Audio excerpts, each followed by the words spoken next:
My next guest returns to the cage on December 16th when 24/7 Fighting returns to the Monroeville Convention Center for Brawl in the Burgh 19. She's no other than Faith, the silent treatment, Nichols. How's it going today, Faith? Great. How are you? Can't complain. So we met back in September when you made your CFSC debut against Taylor Samarco. Fight didn't really go your way, but one thing that stood out was perseverance. You didn't give up that entire fight. And I have a feeling the fight didn't go any way that you predicted. The fight was a bit rough to watch, but yet perseverance again. You kept fighting, and then even after the fact, you were still seemed to be in pretty good moods when we kind of ran into each other in the pub. Since then, like, how's things been on your end? Pretty great. I just recently moved down to Ohio to train with Demolition Fight Team, try to get a little bit meaner because obviously I could have been a lot meaner in that last fight. Um, and just work on a couple other things that I can't really get back home.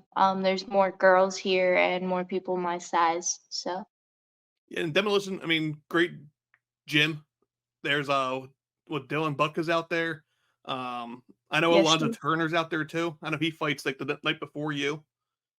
How's the gym been? I know there's actually a handful of people that have fights booked right now in that gym.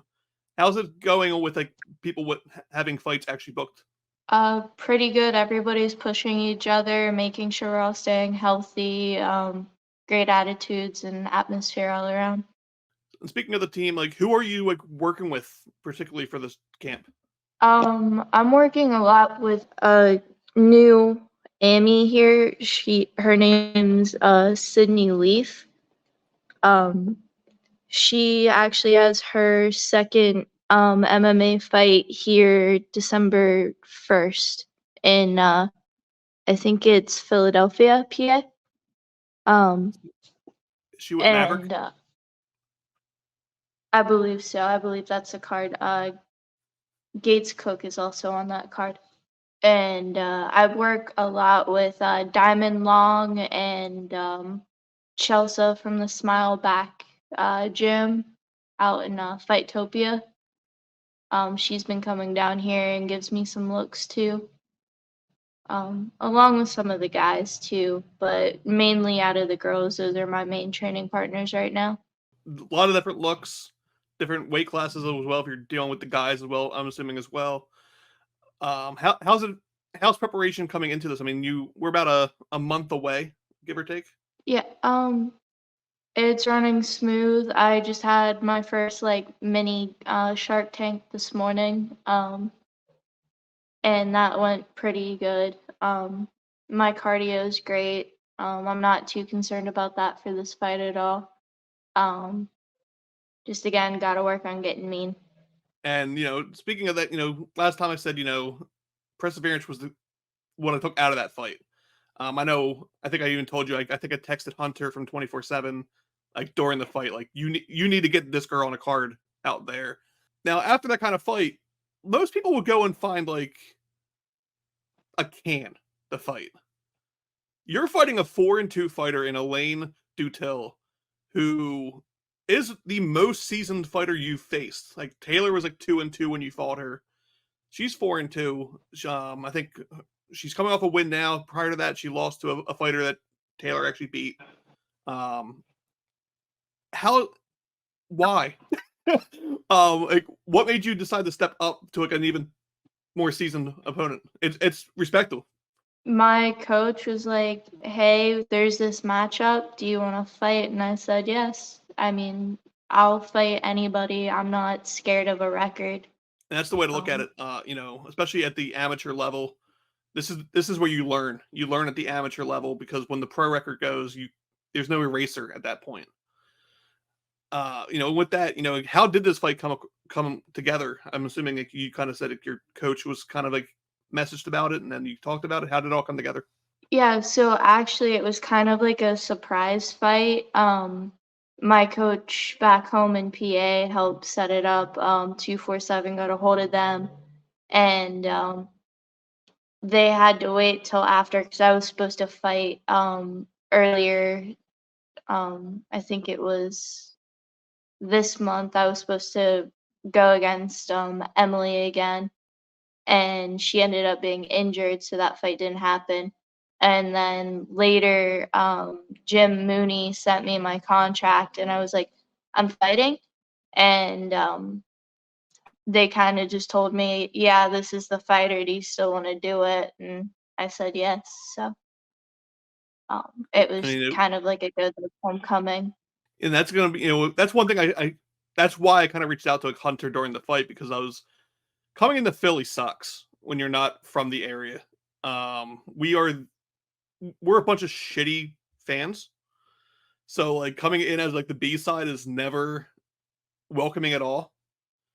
And that's why like, I said, like, when we met after the fight, you were still in good spirits, and that's all that really mattered after that one, because I've seen people go right to the hotel, like hotel, pack up, and wait to either drive home right away or grab a sleep and then go the next morning. Focusing on Alaina, she just fought earlier this month. Most of all of her fights are pretty much on YouTube, outside of I think of her Art of War fight, because I think that was on Star Fund. Has it been? Have you started doing like tape study, or is that up to your coaches to do? I usually just leave it up to my coaches because again, we're Amy's. She could have changed since her last fight too, even though it was only like a couple weeks ago, if that. So I'm not too concerned because you can change mid-fight what you want to do. Um, but I do kind of look for, does she drop her hands a lot? Is she gonna shoot on me? Is she ortho or is she southpaw? Like those are my main like concerns. I'm not gonna sit there and watch her all day every day and try to like do stuff. That's up to my coaches to do. Are the same coaches that were with you coming, or are you bringing more like the demolition team this time? It's gonna be a mix of both. Since we have a lot of demolitions gonna be on that card as well. It's gonna be my coaches back home and my coach here from Demolition, coaching me up again. And so that's about the fight. And I kind of mentioned before we hit record, like as an amateur, not a lot of people tend to know who the amateur fighters are. You're usually opening the cards if it's a pro am card. You're on things like, the last fight was like I think on OnlyFans versus Fight Pass. So unless you like signed up for OnlyFans, like I don't I don't expect a lot of people to sign up for OnlyFans to watch fights. The site's usually made for other things. hmm Um, what is Faith doing outside of the gym? Like, what hobbies are you into? Music, movies, and so on. So when I'm not training, because right now I'm training 3 times a day, I'm either out working at a construction site or I'm going on walks or just kind of chilling with the team. We'll go out and we'll do like a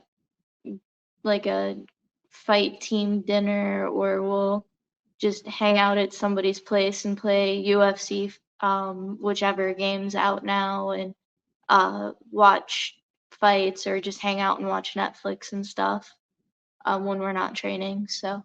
I've noticed, obviously on the fight kit and then a lot of your photos, Batman. What's where's the love from Batman from? So that's actually my friend that committed suicide about 7 or almost 8 years ago now. Her thing was Batman, so I kind of just carried that with me. That's kind of like taking her with me everywhere. Because she helped me start competing in jiu-jitsu and get that love for jiu-jitsu that kind of just evolved into MMA. So that's just kind of like my thing is to take her with me there. Wasn't expecting that, so it's a little different answer than I was expecting. But no, I get that a lot, because even like on the card that you were on, the headliner that he talked to you as well when we met afterwards. They kind of do the same thing. They lost a teammate about, I guess it's now about a year and a half ago, a year ago, roughly like last August. And to this day, they all bring something of him to the fight, be it a hat. His gloves are used for like warming up in the back, because that's the thing too. They want to bring that legacy along with it, so that stands out. And then, now when you see the Batman logos on your kit and all, it has more meaning now than just thinking that you're like me and a Batman geek. So I wasn't sure if that was the case or if it was like had a little more um, meaning behind it. So that's really it's fucking cool. That's what it is. It's cool that you're keeping her along with you as you grow in the sport. You know, her soul and spirit is still kind of with you on the ride. Outside of that, what got you? I mean, I'm assuming that friend is whole as well, but what all got you into the sport of MMA? When I was about 3.5, 4 years old, my mom put me in dance class. Did not participate at all. I scratched and clawed my way out of that room, and I would watch the karate class that was right next door walk into their little room because it was like a dance studio type of thing. And I would escape and go over there and try to join in and like do what they were doing. And at first she was like, no, we don't allow like 4 year olds. We only like accept seven and up. And my mom was like, come on, can we just try it? Like, she'll stand outside the door. It won't be a bother. He's like, fine, we'll try it. If she actually participates and likes it, we'll do it. And ever since, like, I just kind of stepped it up. I went from that karate school into another karate school that also did judo. I fell in love with judo. My mom's like, hey, let's try boxing. Went and tried boxing. I didn't really like that at first, I guess. That's what my mom's telling me, I guess. But she made me stick with it. And then it just kind of transformed into this, into the whole MMA atmosphere. And like I said, my one friend got me competing in jiu-jitsu, and I just kind of was like, let's try it. It's so weird. I'm obviously older than you, so like I grew up into it from like finding a VHS tape of it. I don't even know if you know what a VHS tape is because like I think you're I at that do. age level where it was like fading out. But yeah, I remember like finding like a VHS of like UFC 3, and so like I'm old. And like I remember seeing them in like in shoes fighting in the cage and being like Hmm. there was also like the wrestling guys in there too. Like there's Ken Shamrock, and that was my gateway. So it's cool hearing everyone's, the newer era intro to the sport, where you're kind of introduced to it as a kid now versus finding a VHS tape. And outside of that, like where obviously like, I'm assuming your goal was to obviously eventually go pro, make it into one of the big leagues. How far away do you think you are from your pro debut? My coach said by at most next December is what we're thinking for pro debuts. That works out because I mean I know you are also like pretty new to the AMI scene as well. You probably lost about a year in 2020 because nothing was happening there, especially on Yeah. the AMI scene. It seemed to be a lot of like pros that were like, who can even make it to the fights? Like I think like, the promotion that we met at CFFC, they were grabbing people from like Canada because Canada was like fully locked down, and Yeah. you just trying to figure out who could make it into the actual like stadium or arena. So about a year, and that's great too. Like your coach is actually monitoring to kind of see like when you're ready versus just saying like let's go. That's another thing you see a lot of too. Is a lot of coaches recently are pushing guys to go earlier than they should be, and things aren't going their way when they make that jump. And I thought that you are active too. That's another great thing on the AMI side. I think you had what 3 fights. This is going to be your 4th fight this year, or is it your 3rd Um, fight this year? 2-2 for MMA right now. And staying active is great too because there are things that you don't get to do on the AMI side. Like, is this one going to be under the advanced AMI rules? Or are you still Yeah. under the? Okay, so no shin pads this time. No shin pads. That's going to be a fun one too because that was one of the limitations last time out was the shin pads, and um, I just assume that makes it harder to be on the ground too because you don't really have full flexibility based on the padding. You Hmm. also don't have, I mean, AMI rule set already kind of limits the ground work anyway, but it's even worse with the padding. So advanced AMI rules, so that's what everything besides grounded strikes to the head and elbows, Elbows. Yeah. knees. I think knees to the head as well. Yeah, I know knees to That's the the fun part head. about MMA too. It's like every state, the MMA rules are different, and Mhm. thankfully, Greg Serb had a great program in PA, and it's been passed in. I haven't been able to see a new fight under the new regime yet, so I think you fought one of his last ones in September, and he retired at the end of September. So you're gonna have a whole new setup this time through because Greg was an asshole, a nice asshole, but he ran a tight ship, and apparently his new guy is the same way. But and that's in Monroeville. So is that how far away is that from Pittsburgh? 'Cause I think you were from Pittsburgh itself, right? So I'm actually like where I live is like an hour and 15 minutes away from like the Monroeville area. Mhm. I live closer to Morgantown, West Virginia when I'm actually back home in PA. Um, Okay. it's just easier to tell people I'm from Pittsburgh when they don't know what you're talking about. Um, I know exactly how that goes. yeah. Um, Like where you fought last time, like everyone says that's Philly. That's not Philly. And yeah. I grew up about 15 minutes from where that casino was. And I say the same thing. It's easier to say Philly because Mhm. no one knows these small towns that we have in PA. So I'm not quite sure how far it is exactly. I'd have to ask like one of my buddies here that's from Monroeville and like the Jeanette area.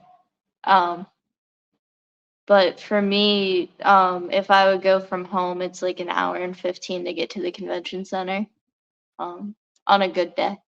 And I'm assuming, unlike September, you're going to have probably a lot of friends and family coming out to this one. For sure, yeah.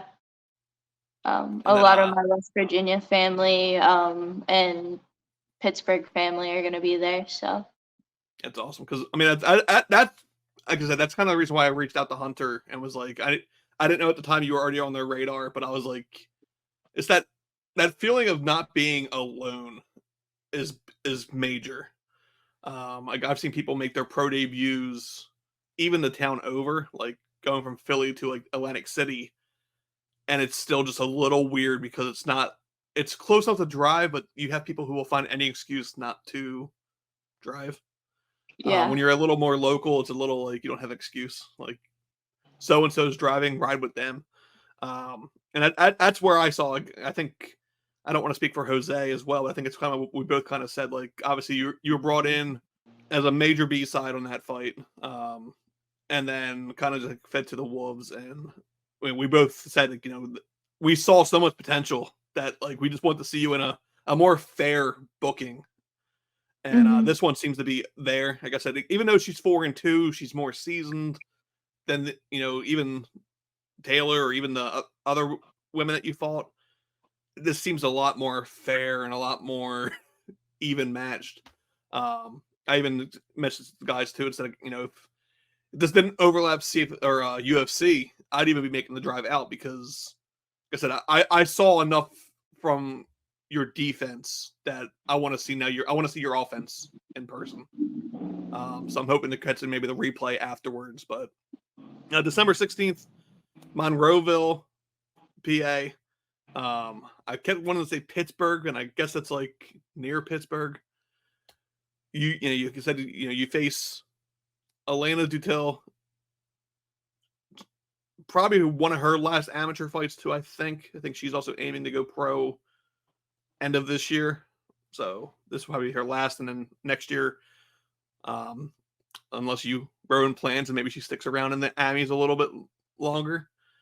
I'm gonna pass the mic to you though. I know you have a nice little set of sponsors, friends, family, and so on. I just want to have you have the chance to kind of shout everyone out and share your socials and all that for them to come follow you and watch your journey.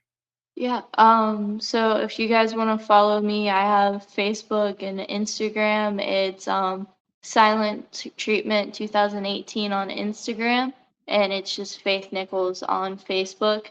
Um, if you guys want to go follow my sponsors, there's the Coffin Bean company that's actually from Apollo, PA. She's a women independent coffee business.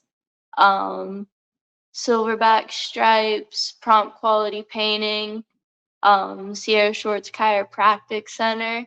And then, of course, I want to shout out my home gyms too. So, if you guys are ever in that Pittsburgh or even like Uniontown area, hit up High Ground Jiu-Jitsu, the Mat Factory, um, All American MMA.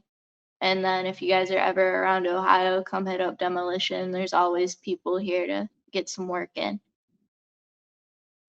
Awesome. And that's December 16th, 24/7 Fighting Championship, Brawl in the Burgh 19. Tickets are still on sale. I'll have a link below. Is there a code or anything they put in for you, or is it just buy tickets Um, Buy tickets, put in my name, guys.